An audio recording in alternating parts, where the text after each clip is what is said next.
Imelda C. Rosas Avenue, former Tahoe Road, Gugun, Legazpi City, with telephone numbers 052-480-0803, 052-235-0041, with email at pureprintavv@yahoo.com. Mula sa pagkasisiw na walang kalaban-laban hanggang sa mga breeder na pinagkakakitaan. Tamang nutrisyon ang kailangan. Bagong GMP with Actiplast technology. Bawat itag ng alaga may GMP'ng kakampi. Protektado ang mga sisiw hanggang sa paglaki. Kakarel, tagad breeder, lulusog at lalakas. GMP with Actiplast technology. Tulong na walang katumbas.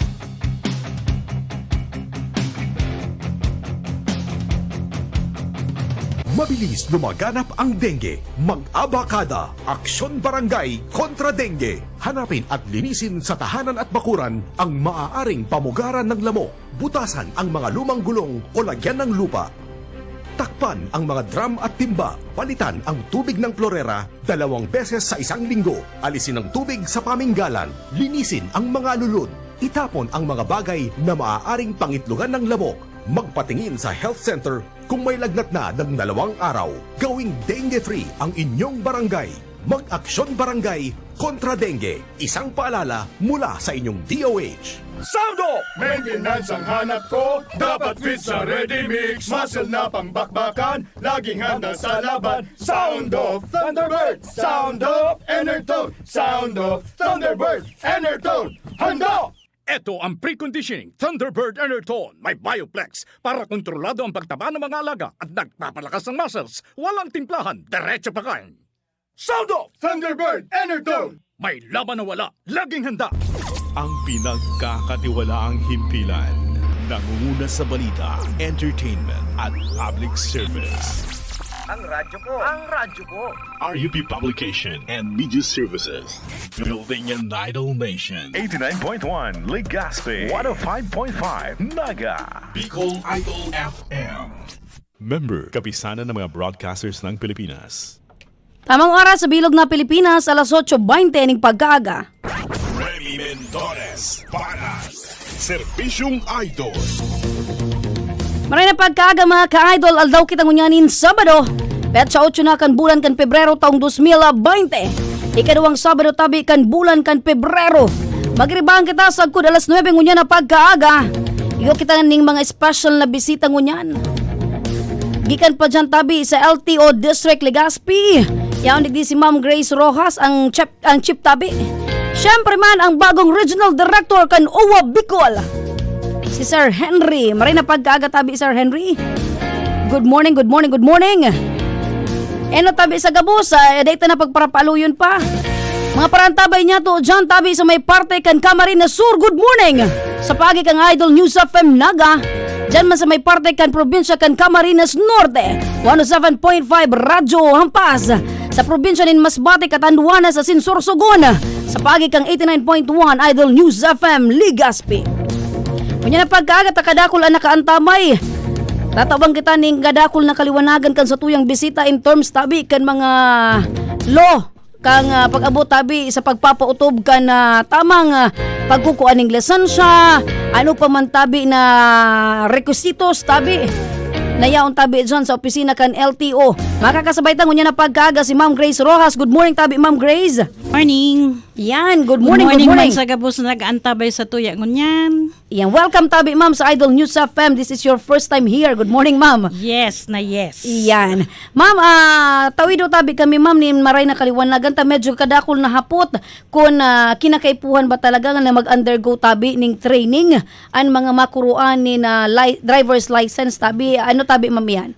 Actually, anytime I start na po ni mere application for student permit. So gabos pong ma-apply ning student permit, ma-undergo na po kita ning 15 hours training, and that is around 3 days para before kita po matawan ning valid student permit.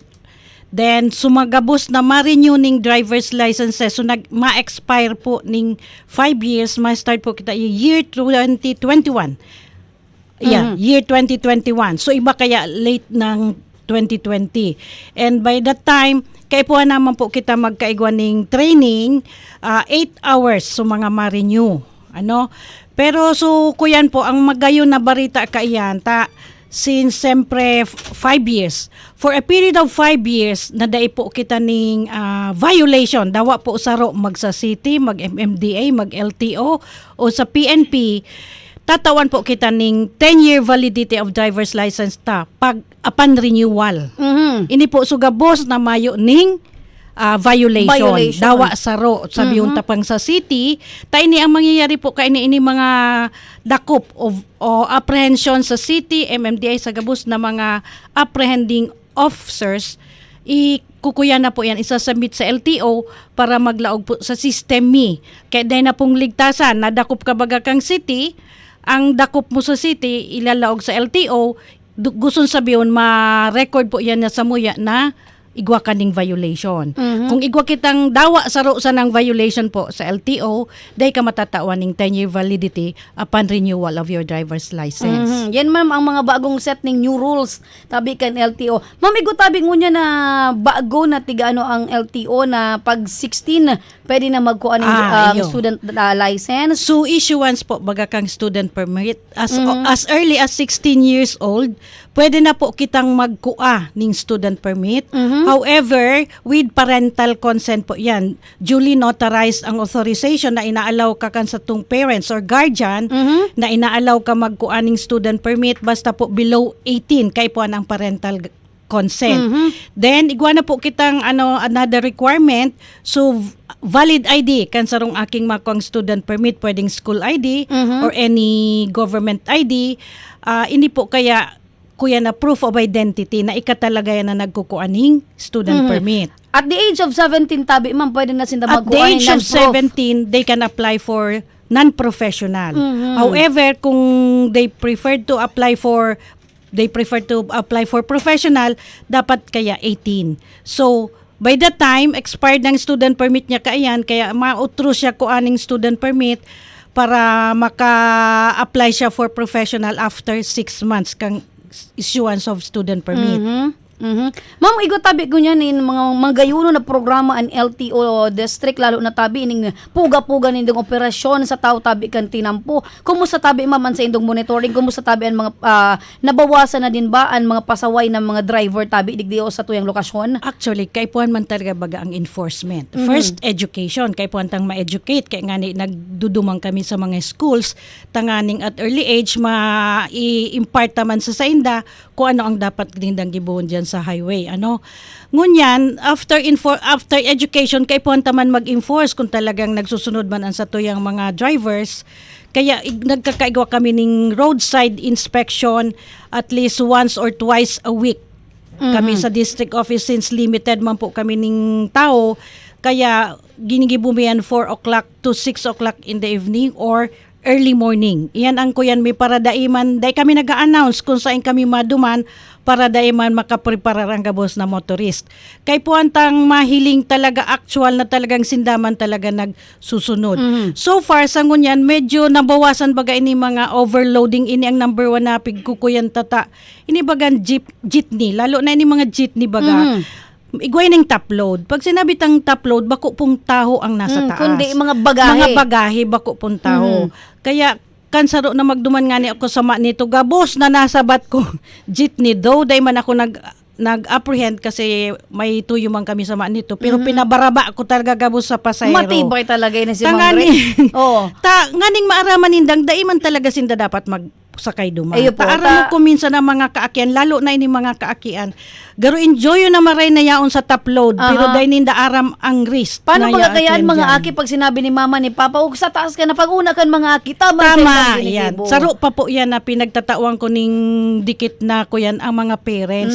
Dahil po pag para tolerate nan sa tong mga kaakian. Sindaan nagbubugtak sa katibaadan Yan. kan sa indang mga aki. Kahirak man ka mga kaakian ta. Kung May mahiling- concern po, digdi Apa. maman sa rosa to yung parang tabay, taan mga para tricycle da tabi, digdi kombinasi ringil, labi-labi. Ano tabi ma'am ang ano kayan kang LTO? Ay, sus Maria, actually, every week bagayaw na ako sa City Hall.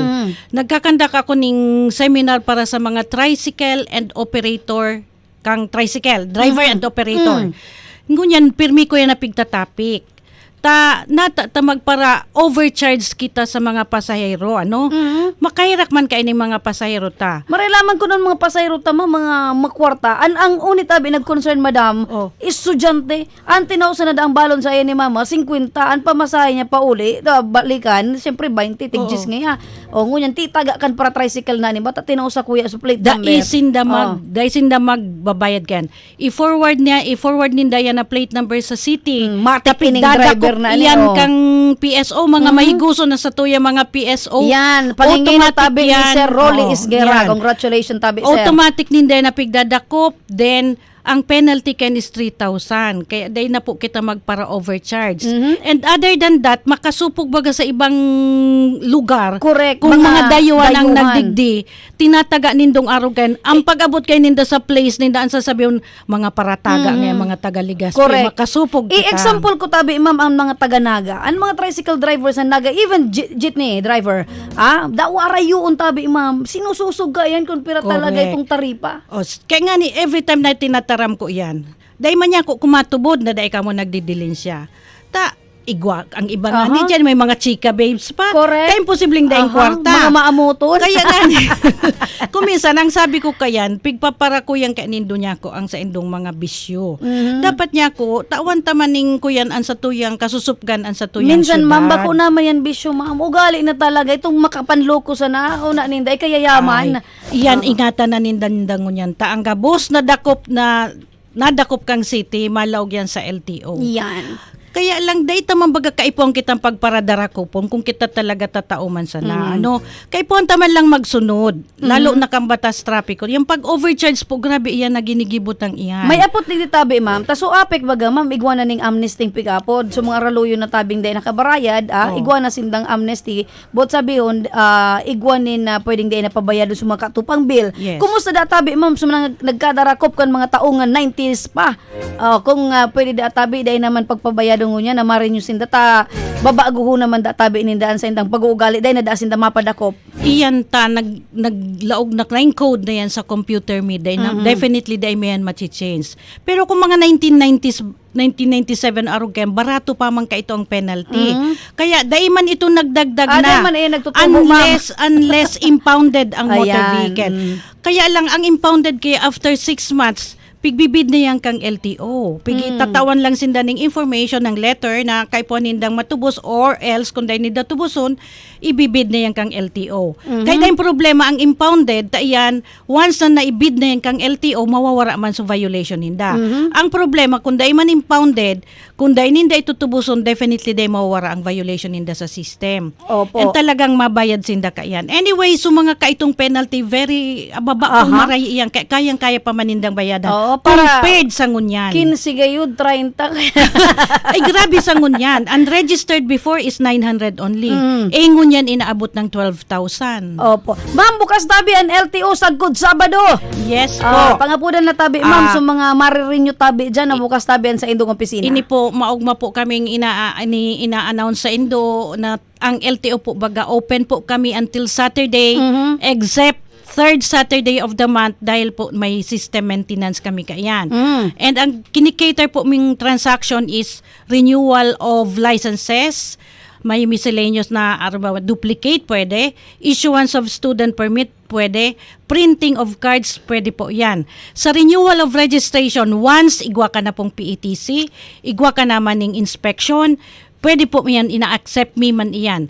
Ang inspection po, kaya since kami bagay skeletal force man lang pag sa Saturday, mayo kaming inspection. Kaya kung nakapa-inspect na kamo, may PETs, may emission na, then insurance, anytime po from 9 to 5 o'clock in the whole day, pwede po kamo mag-transact sa LTO. Ako personalmente tabi saludo tabi ako sa opisina kan LTO sa pangingino tabi ni Ma'am Grace Rojas na dawa Sabado 0 tabi pending ang mga transaction tabi diyan. Kaya ako 100% tabi minasaludo wala tuo. Thank you very Ma'am much. Grace Rojas tabi kan LTO maraming thank you. Thank you po, and good morning once again. Ayan na, mga ka-idol tabi, yan tabi si Ma'am Grace Rojas kan LTO Legazpi Desrega. Mabalik pa tabi ang banat serbisyong idol, makalis lang ang nagkaperang hanap buhay, makakasabay tatabi si RD Henry Miraflor kan Owa Bicol. Remy Mendores para Serbisyong Idol. Kapag nagkasakit ka, siguradong pati bulsa mo ay magkakasakit na rin sa gastos. Pero pwede nating maiwasan yan. Sabi nga, prevention is better than cure. First, VitaPlus Juice Drink. Ito ay powder juice drink na gawa sa mga dahon ng Power 5. Ang dahon ng malunggay, saluyot, dahon ng sili, kulitis uray, at talbos ng kamote na mas pinasarap. Dahil meron siyang iba't ibang flavor tulad ng dalandan, melon, guyabano, fruits and veggies, with mangosteen at syempre ang pineapple flavor. First, VitaPlus Juice Drink. Ito ay siksik sa vitamina, mineral, micronutrients, antioxidants at immunity-enhancing phytochemicals na kailangan ng ating katawan araw-araw. First, VitaPlus Juice Drink. Meron pa silang iba't ibang produkto tulad ng shampoo, sabon, conditioner, liniments, kape, tsokolate, gatas, mga produktong pampaganda, pampagwapo, pambata at marami pang iba. First VitaPlus. Protektado na ang iyong kalusugan at bulsa. Kikita ka pa ang sagot sa ating masayang buhay. First VitaPlus. Mag-order at kumita. Tumawag sa 052-480-6333 or text or call sa 0917-558-1102 at 0922-884-8252. Puntahan ng First VitaPlus sa kanilang opisina sa 3rd floor, AQA Building, Rizal Street, Legazpi City. First VitaPlus. Power.